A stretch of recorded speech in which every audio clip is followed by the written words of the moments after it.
Salam değerli həmkarlar, hər birinizi xoş gördük. Danışdığımız kimi bu həftədən ancaq maarifləndirici videolar olacaq və dünən bir status paylaşmışdım. 50 mindən yuxarı insan oxuyub, harasa bir 400-ə yaxın şərh var. Məsələ nədir? Elm və Təhsil Naziri müavini İdris İsayev Milli Məclisdəki çıxışı zamanı bildirdi ki, növbəti ildən demək müəllimlər dərs saatına görə deyil, iş saatına görə əmək haqqı alacaqlar. Bu nə deməkdir? Bir çoxları üçün qaranlıq qalsa da bunu birinci izah edək. Əvvəla bizdə bilirsiniz də ümumi təhsil məktəblərində ştat vahidləri haqqında normativlər Nazirlər Kabinetinin 26 may 1996-cı il tarixli 59 nömrəli qərarı ilə tənzimlənir.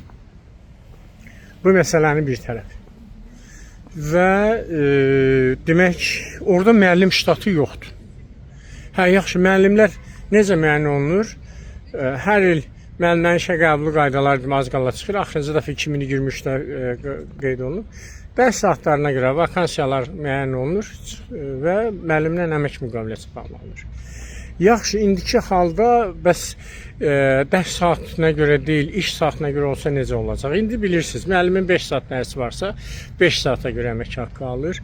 30 saat dərsi varsa, 30 saat. Və Nazirlər Kabinetinin bilirsiniz ki, 24 noyabr 2010-cu il tarixli 215 nömrəli qərarı var. Müəllimlərin dərs yükü normaları və ümumi təhsil müəssisələrində əmək norması 18 saat müəyyən olunub və müəllim həftə ərzində bunun 2 misli qədər dərs apara bilər. Yaxşı, indi yaxşı, yeni qaydalarla necə olasıdır? Müəllim artıq müəllim vəzifəsi olacaq. Müəllim işə qəbul olunanda müəllim vəzifəsi olacaq. Və hətta indiki qaydalarla qalsa belə, müəllim vəzifəsinin, yəni tam ştat olacaq 18 saat dərs yükü. Kimin 9 saat varsa yarım ştat müəyyən olacaq. Kimin 5 saat varsa 0,25 ştatla olasın. Və maraqlı bir tərəfi odur ki, artıq 2 ştatla işləmək mümkün olmayacaq. Ən yaxşı halda ştat yarımla, yəni 24 saat olacaq. Yəni o maksimal hədd ki yoxdur. Demək, belə deyək, harasa 27 saat. Ona görə, baxın, siz yadınızdadır, tapşırıq verilmişdi ki, müəllimlərin 27 saatdan artıq dərsi olmasın. Bax, ona hazırlıq gedirdi. Ştat yarım 27 saatdır. Bir müəllim də bundan sonra maksimum 30 saat, 36 saat deyil, ştat yarım. Yəni 27 saata qədər dərs apara bilər. Bir məsələnin mahiyyəti budur. Ən çox yazılan rəylərdə yazılan məsələ odur ki, necə eləyək? Burada ki, belə deyək, iş saatımız necə olacaq? Deyək ki, müəllimin əmək məcəlləsinin 93-cü maddəsinə uyğun olaraq müəllimin həftəlik dərs yükü, üzr istəyirəm, iş saatı 36 saat. Biz dərs saatı ilə iş saatı bu ayrı-ayrı anlayışlardır. Dərs saatı akademik saatdır. 45 dəqiqə, üstünə gəl 5 dəqiqə, tənəffüs 50 dəqiqə. Bu akademik saatdır. İş saatı isə təqvim saatı iləndir. 60 dəqiqədir. Yəni bunu da nəzərə alasınız. Deyək ki, müəllimlər hamı məktəbdə olarmı? Yox. Əgər sənin 9 saatın varsa, əgər nəzərə alsaq ki, həftəlik iş saatı 36 saatdır, 5 günlük iş rejimi olan məktəblərdə diqqətlə qulaq asın, bunu paylaşın, digər yoldaşlar da qoy maariflənsin. Deyək ki, 5 günlük iş sistemində sənin gündəlik iş saatın 7 saat. 7 saat nə deməkdir? 7 təqvim saatı. 7-ni vurursan 60-a, elədi 420 dəqiqə. 420 dəqiqədə neçə akademik saat sığışdırmaq olar? 420 dəqiqədə 8 vur 50-yə 400 dəqiqədə, düzdürmü? Yəni bir müəllim gündə 8 saat dərsləyə biləcək. Və ştat işçi olduğuna görə daim mənim pəncərəmi belə düzəlt, nə bilim dərsimi belə düzəlt, belə anlayışı yoxdur. Sən zaten həmin 8 saatı, üstə gəl 1 saat da nahar fasiləsi, bu da elədi bizdə ümumilikdə 9 saat. Deyək ki, 8-də gəldinsə məktəbə, belə deyək, ən azı neçəyə qədər? 5-ə qədər də, 5-ə qədər, 1 saatda fasilə, 5-ə qədər məktəbdə olacaqsan. Amma bu şərtlə, bu şərtlə belə olacaq ki, sənin bir stavka dərsin bir ştat dərsin olsun. Yəni bir ştat müəllim olasan, yəni 18 saat dərsin olsun. Fikir verirsiniz, 18 saat üçündür bu. Gündə deyək ki, 7 saat orada olmağın 5-də deyil, hətta 4-də də 5 günlük sistemdə 7 saat olacaqsan. 7 saat olacaqsan, 6 günlük sistemlərdə 6 saat. 7 saat o demək ki, 8-də dərsdəsənsə, demək 3 saat 1 saatda olmaqla 4 saat 4-ə qədər olacaqsan. Özünüz hesablayın orada, elə bir çətin məsələ deyil. 1 saat sizin nahar fasiləniz olacaq. 5 günlük sistemlərdə 7 saat məktəbdə olmalısınız. 6 günlükdə 6 saat məktəbdə olmalısınız. 6 günündə. İndi məsələnin başqa bir tərəfi nədir? Burada kimlərə aiddir bunlar? Dediyim kimi, bir stavka 18 saat dərsi olanlara aiddir. Yaxşı, 27 saat dərsi olanlar nə olacaq? Onlar stavka yarım olacaq. Yəni, səhər saat 8-dən gəldilərsə, ta deyək ki, 6-7-yə qədər tədris prosesi dövründə orada olacaqlar. Sonra daha maraqlı, deyək ki, sən 9 saat dərsin varsa, sən burada gündəlik 7 saat yox, 3 saat yarım məktəbdə olacaqsan. Sənin 5 saat dərsin varsa, gündəlik sənin olacaq, belə deyək də, 4-də 1 qədər, 2 saat. 2 saata yaxın. 2 saata yaxın, harasa 100 dəqiqə, belə deyək, məktəbdə olacaqsan.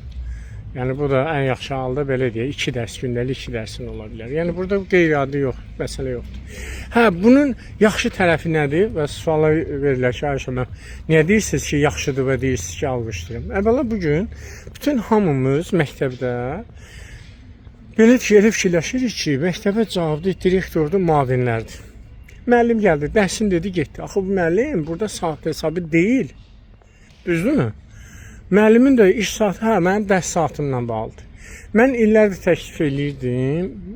Bilirsiniz, Əmək Məzəlləsinin 182-ci maddəsinə baxsanız, orada belə bir şey var.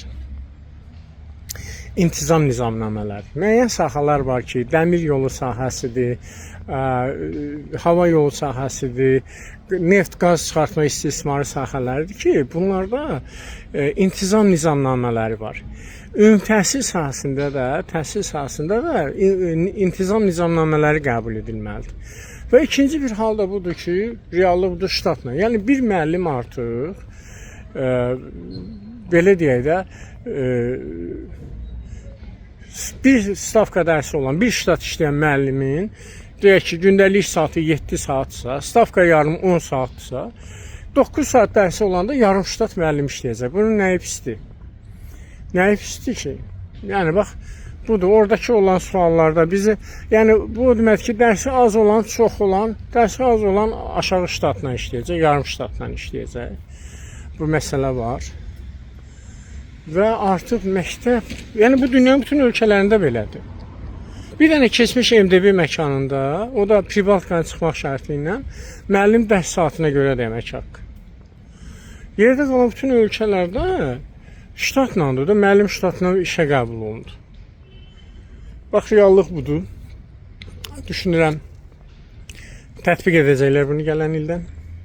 Yəqin ki, burada əsas məsələ məktəbdə xüsusilə də direktor müavinləri üçün işin təşkilində çox yaxşı, effektivdir. Bir də bir məsələ var ki, cədvəl məsələsində tədris işləri üzrə direktor müavinlərinin bazarı öldü. Yəni, bilirsiniz ki, tədris ilinin əvvəlində direktor və direktor müavinlərə cədvələ görə pul verirlər. Artıq müəllim dərsi oldu da olmadı, iş saatını məktəbdə olmalıdır. Həmin iş saatında artıq müəllim üçün elə əhəmiyyətli deyil, onun pəncərəsi olsun, olmasın. Bax, məsələ. Verilən suallardan ən bir məsələ də budur ki, repetitorluğun qabağını almaq istəyir. Xeyr, repetitorluğun qabağını heç kim almaq istəmir. Məsələ necə olacaq? Deyək ki, repetitor müəllimsən, tam ştatla işləməyəsən, yarım ştatla işləyəcəksən. Yarım ştatla işləyəcəksən, o yarım ştata başqası birisi gələcək. Bax, bunun mənfi tərəfi odur ki, istəyirəm olsun, axtarım, tapa bilmirəm. Yəni, deyək ki, hara baxsan müəllim üçün faydalıdır bu. Deyək ki, bir müəllim yoxdur, başqa bir müəllim onun dərsini əvəz eləyir. İndi sizə saat hesabı ilə verirdilər. İndi vəzifə olduğu üçün artıq onun əmək haqqını yarısı ilə əvəz eləyəcəksiniz. Çünki işəmiz yox, artıq əvəzçilik üzrə alacaqsınız. Əvəzçilik dərslərində də sizə faydası var. Bax belə, bu mövzunu paylaşın, xahiş edirəm. Və burada bu mövzunun altında bütün fikirlərinizi yazın. Bu mövzuya bir də qayıdacağıq. Bir də sabahda növbəti hansı sahə üzrə istəyirsiniz? Məsələləri aydınlaşdıraq, bir yerdə müzakirə edək, onları deyək. Bax belə, istənilən halda müəllimlərin dərs saatına görə, iş saatına görə əmək haqqının hesablaması müəllimin xeyrinədir. Bunu elə mən də, digər təhsil mütəxəssislər də dönə-dönə demişik bunu. Hətta üstəgəl, mən yenə də təklifimdə dururam. Bir neçə ildir mən videoları ardıcıl izləyənlər bilirlər. O videolar YouTube'da da qalıb, Facebook'da da qalıb. Ümumi təhsil məktəblərində intizam nizamnamələri qəbul edilməlidir. Nizam-intizamla bağlı olaraq. Əmək Məcəlləsinə baxsanız 182-ci maddəsində. Uğurlar arzu edirəm hər birinizə. İnşallah qarşıda noyabr gəlir. Noyabrda bizi yaxşı xəbərlər gözləyir. Görək. Video kimin qarşısına çıxsa paylaşsın. Bir də fikirlərinizi, mövzu ilə bağlı rəylərinizi yazın.